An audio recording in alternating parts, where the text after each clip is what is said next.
Hi, this is Satya Whitlock at Oregon Tech in Klamath Falls, and this is my LabVIEW final project for Engineering 267.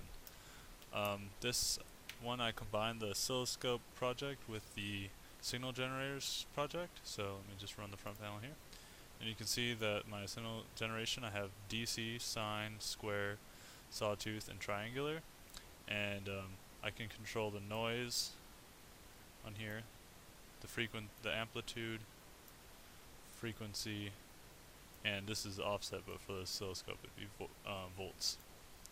And then so for the oscilloscope, and I also have my amplitude, frequency, minimum, maximum, arithmetic mean, all measured for the signal generator. For the oscilloscope, I have my microseconds per division, which I can turn all the way up to 20, all the way back down. I have my volts per division, which scales that, and I have my volts, which up and down. I also have my trigger, which keeps it steady for all the different signals, and I also have my spectral analysis tab, which gives me the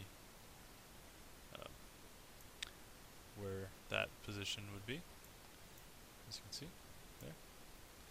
And let's see, I also have a save data button, which will save data and to a text file, which can be found over here, signal data.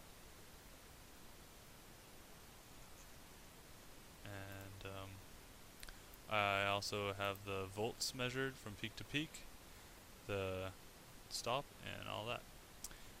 So volts per division, and all the requirements for the oscilloscope.